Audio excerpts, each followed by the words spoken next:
Sam here. Sam wanted to protect Ronald, which is why he lied to Ronald and was all FBI on him. Yeah. And he also had a really strong reaction that none of the hostages were gonna die. He was like, no one is dying today, immediately before Ronald got shot. But Sam said last episode that he feels like if he doesn't save absolutely everyone, anyone who dies because they don't get there in time or they don't figure there's something out in time, feels the same as if they just killed that person themselves, because he is struggling with his destiny where he might turn to a bad person or a monster. So I just noticed that still seemed to be on Sam's mind. He's still in that mindset of they have to save everyone, and if they don't, he's a failure and he might be bad. That's nice feeling. Yeah, he's doing fine. Also, speaking about mental health, I think Ron needs a friend. I mean, now he's dead, but yeah, I think he could have used one. It seemed like he was friends with Juan. Juan, the guy that robbed the bank that he worked at, that the shifter killed. He needed another friend. Yeah, it seemed like they might have been friends. He needed a Scully. Yeah. he was definitely. We all need a Scully. Yes, we need a Scully. There was no soul transactions. Sam's traumatic brain injury. Sam stayed conscious this whole episode. Wade, continue that streak. Keep it up. He's actually doing so good. I'm so impressed. That was 7 in a row. Yeah, buddy. Yay, Sam. Let's keep it going. Our next one is a recommended rating. So I get all of my guests to rate the episode so that I can take their ratings into account when I rate the episode. Meredith, how would you rate this episode? 9.7, because the only thing I didn't like was Ron dying.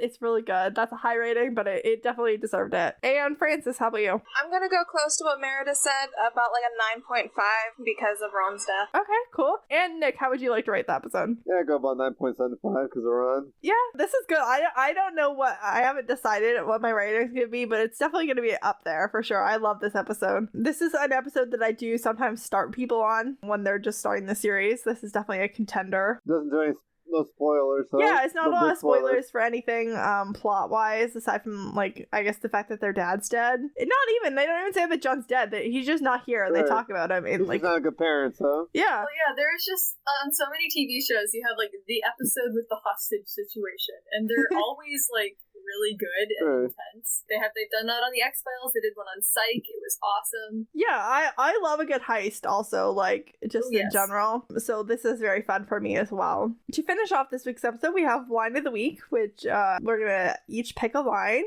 And Francis, would you like to start? Sure. My line is back from the beginning of the episode where Dean says about the cops, no, they're doing our job, only they don't know it, so they suck at it. Yeah, that's a good line. I almost picked that for mine. Nick, do you have a favorite line? Yeah, I like that one quote from Ronald. I ain't talking to you. Shut up. I don't like you. Yeah, Ron really did not like that Sam. Was so funny. Straightforward. And Meredith, how about you? Every time Ron said Mandroid. I have two that go together. They're like a combination. The first one is when Dean says, I like him. He says okie dokie. I love that one too.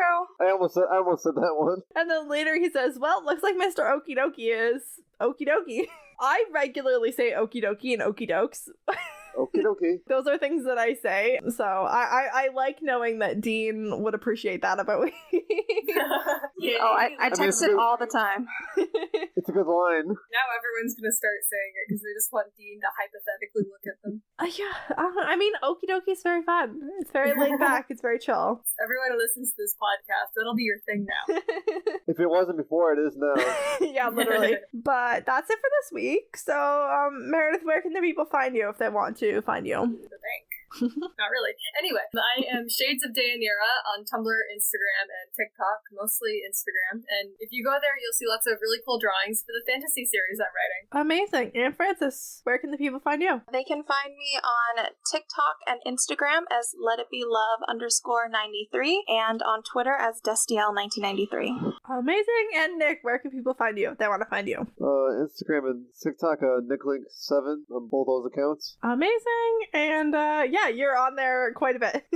We're always running across each other. Next week, we will be covering Season 2, Episode 13, Houses of the Holy, and Meredith will be there, as will Jen and Vale. Vale's gonna be back. Nice. I've been KJ. You can find me on all social media platforms at Life Messes of KJ. Except for TikTok, where you can now find me at SPN Opinions KJ. If you want to be on the podcast, you can either reach out to me there or you can reach out through the podcast social media. You can email the podcast. Our email address is supernaturalopinionspodcast@gmail.com. You can find us on Twitter at SPN Opinions Pod. We are Supernatural Opinions Podcast on Facebook and at Supernatural Opinions Pod on Instagram. And if you could subscribe and leave us a review wherever you listen to this podcast, that really helps people to find us. And if you want to hear more of me and my thoughts, you can check out my other podcast, Series of Opinions, available on all the same places as this one. This podcast was written, recorded, produced, and edited by me. Thank you to Faith Ebert for our logo. Our theme song is by Joe Veretta. Thank you once again to all of our amazing guests. Some things in this world are supernatural. What we need is a savior.